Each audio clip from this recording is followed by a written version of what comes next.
Oh, it's fucking Soul Calibur, isn't it? Oh. Please be Soul Calibur. I'm actually excited.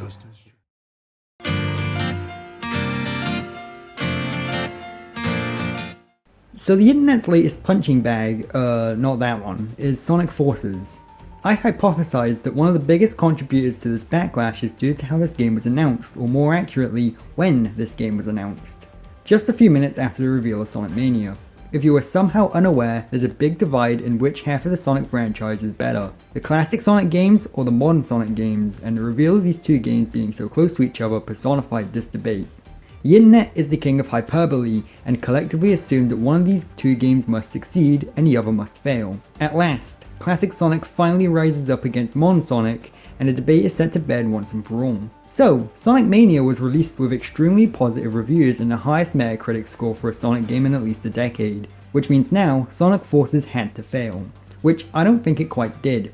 Okay, sure, comparing public opinion and review scores of the two games very clearly shows that Mania is regarded by an overwhelming majority to be the better game, but that doesn't necessarily mean that Forces failed at what it set out to achieve. As I mentioned, most people see this as a competition between Mania and Forces, but when I discuss Forces' merits, I'll be trying to separate it from Mania as much as possible. I have played both games. I really enjoyed Mania as it does a great job at capturing the essence of classic Sonic's style of game, along with all the Easter eggs and references. From this point forward, I will only mention Mania one more time, and that will be in regards to a continuity connection rather than a comparison of quality. If you want a direct comparison, I'm certain a lot of better channels have already made videos about that. So let's finally get round to the topic of the video. What is Sonic Forces, what do I think of it, and why do most Sonic fans find it disappointing? Forces may have been a punching bag to the internet as a whole since it was first announced, but the actual Sonic fanbase seemed pretty pumped for it. However, I wasn't.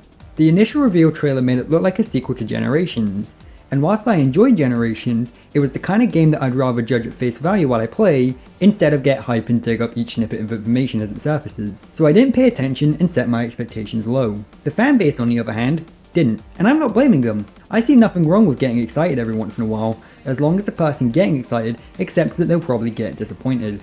The gameplay ended up being breezy and fun. I've seen people mock how easy the game is, but that's because it's not supposed to be difficult. Not every game has to be challenging to be fun. There are lots of moments that have barely any actual gameplay to them, but that's because it's adding to the message and tone of the game that I'll talk about later. There are multiple parts where the Rookie and Sonic will hold hands and you're forced to spam the X button that will cause you to boost so fast that none of the obstacles will get in your way, whilst the theme song of the game kicks up loudly. This part isn't supposed to be difficult, yet it's the part that I've seen be criticised the most for being too easy. It's about letting you soak in this incredibly stupid moment and embrace it. I think that this game has a really good length. Most people will find it too short. It took me a little over 5 hours to get from the title screen to the end credits in my first sitting, and I like that. One of the most beloved games of all time is Portal, a game that's even shorter than this, and both games use that to their advantage. Sonic runs fast, meaning he blazes through large levels in seconds, so it takes a very long time to create a level for him, especially in a 3D environment. Most Sonic games get around this by adding in noticeable filler. In order to get to the next set of levels, or unlock the true ending or final boss, you have to complete fillery mission based objectives set in the same level you've already played, or maybe you have to play as multiple characters, or having their own campaign comprised almost entirely of the same levels and assets. Or maybe 70% of the game is comprised of awful Werehog segments that completely ruin the pace of the game whilst having subpar platforming and zero depth to the combat system. Sonic Forces avoids all this filler. There are optional filler missions that you don't have to do, unlike previous games. The actual campaign of levels is all killer with no filler. The free playable characters do revisit similar levels with the same assets, but the levels themselves stand on their own. You play as modern Sonic, Classic Sonic, and the Rookie, all with their different styles of play. Classic Sonic plays like he did in Generations, except this time he has the drop dash too, which is a mechanic I'm thankful for. Modern Sonic plays like he did in Colors, except the parts of the level that are platforming focused are a lot better designed and faster paced. The Rookie was the one I was expecting to play the worst, but in actuality it was his part of the game I enjoyed the most. You can swap out what weapons he uses, all with different attacks and effects, making for a lot of variety in how you play as him and how you approach enemies and bosses. A lot of levels suit one of these weapons better than others, so it's really fun to figure out which and come back to it with the correct tools this time. He also has a grappling hook that helps the levels feel as fast as Sonic's ones do, despite the Rookie being a slower runner. The levels themselves are really short too, ranging at a little bit over 2 minutes on average. And this is great too. My main problem with the Werehog and colours is the levels dragged on for too long, making them feel like marathons. But they shouldn't be. To me, Sonic has always been a sprint instead. The levels are designed very tightly, meaning that despite having extremely easy and mindless segments in them, I never wished that I could just skip them and finish the level already. Sonic Forces is a story of rebellion. It's set 6 months after Sonic is defeated and captured by Dr. Eggman, and the events afterward follow a Star Wars style plotline. If you go into this game expecting a dark and well crafted story with lots of unpredictable twists, well, that's not what you're gonna get from this game. And I like that it doesn't. Yep, I never really want an outright dark and complex story from a Sonic game. All the previous times they've attempted to do this fell flat in my opinion, and I think that the best Sonic stories out there are the ones to be simple and upbeat. And this is what Sonic actually sets out to achieve. It wants to be a self-aware Saturday morning cartoon feeling game that embraces how dumb and goofy the franchise is viewed. I'm 100% certain of this, and that's why I mentioned that I don't think Sonic Forces has failed at what it set out to achieve. So before I start to back up this point and explain it a little more, I will say that if you really wanted this story to be dark and taken seriously, that's fine. You don't have to like this game if it didn't give you what you wanted, but I'm trying to explain why I like this game, and the reason is because of this subversion. If Sonic was captured and tortured for 6 months, why does he keep acting like he always does? Wouldn't have torturing him changed his personality? Well, no. Because that isn't the focus of the story at all. It's supposed to feel like an old cartoon, and in those kinds of old cartoons, these sort of things would happen, where the show would imply something really dark happening, but the characters would keep quipping and making awful puns anyway. The Rookie is a character you get to create and design yourself. This was an extremely big part of the marketing push for this game, and it's the reason I even bought the game despite the negative buzz around it. The Rookie is a self-insert character that's obviously inspired by the fanbase of the franchise and the fanfictions they'd write. I was one of the people that wrote those fanfictions when I was younger, and trust me, they're awful. The Rookie is an absolute Mary Sue. They're a silent protagonist that joins the resistance and has to prove their worth, which they do when they help save Sonic.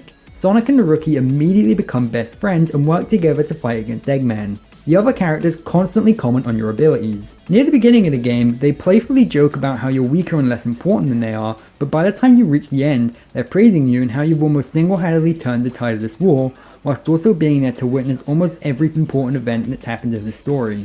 By the end of this game, you're the one that takes out Infinite and Eggman with the help of the two Sonics. And that's why I call Rookie the protagonist, because he is. Sonic gets a role shift and now serves as the best friend mentor that the protagonist looks up to. But the protagonist is both the point of view character and the person that affects the story the most, considering that he's the one that's bonded with the prototype Phantom Ruby and has a character arc revolving around him learning to stand up for himself against Infinite. A lot of people have pointed this out. They know that Rookie is a power fantasy self-insert, but what they don't understand is that this is one of the game's biggest strengths, rather than a criticism. Making my own character was really fun, and so was seeing them go through this extremely cliched arc. Being able to create the character myself immediately made the events that happened a lot more personal to me. But as I mentioned, the story is supposed to be a light-hearted embrace of the worst parts of the franchise, so why would me being invested make sense? And that's because the story can be a satire of itself and still be good. This is because it goes the heartfelt route. It portrays a fairly straightforward story with lots of these awful puns, but because of the fact that it made me feel like I was befriending with the characters myself, I cared a lot more when the stakes started to raise, despite me knowing exactly where it was going to end. This does sound really stupid and childish, but that's the point. Toy Story 3 made its audience feel like they were kids again, and so did The Force Awakens. In the same way, Sonic Forces made me feel like the 12-year-old I used to be. For a very long time, I was ashamed of how I used to act, making my laughably bad YouTube content that consisted of Windows Movie Maker slideshows of pixelated Sonic images that told a very predictable story full of the worst plot points and jokes ever conceived. Sonic Forces gave me closure. It made me feel accepted by the franchise I used to fawn over so much. And that's what Sonic Forces is really about. It's about acceptance. It's about joining the forces. It's about having guilty pleasures. It's about being united by one common goal. It's about loving a technically badly put together story, but not caring because it spoke to you on a personal level. The villains are projections of the past, and by defeating these projections, you're moving on and finding that closure. Classic Sonic is in this game too, and I've been told he serves a purposeless role. But he absolutely has a purpose in this game. He spends most of this game chasing after modern Sonic, always being a step behind him and then turning out to be a hologram that also disappears. You know, just like the various villains that represent the past of the franchise. The game literally ends with Tails coming to terms with classic Sonic leaving, and wait, what's that? The game is a direct sequel to Mania, with classic Sonic in this game being the one that was in Mania? Wow, it's almost as if Forces had a story to tell. It's almost like the game had a lot more thought put into it than most fans would like to admit. The end credits theme of the game is about letting go and moving on. It's a very slow but hopeful song, and I've heard it doesn't fit with the rest of the game. Whilst I think that no other song could have fit better than this one does, for the thematic reasons I just pointed out. Looking back on it, it makes all too much sense that Forces would get so many negative review scores. And I know what a lot of people are thinking. Yes, my defense really is that this game is supposed to be dumb and kinda bad. On its own, that isn't a great defense of the entire game, but the reason it's done and the way it ties into the overall theme of the game is something that connected with me on a personal level. I don't feel the need to be ashamed of how I used to act as a child anymore.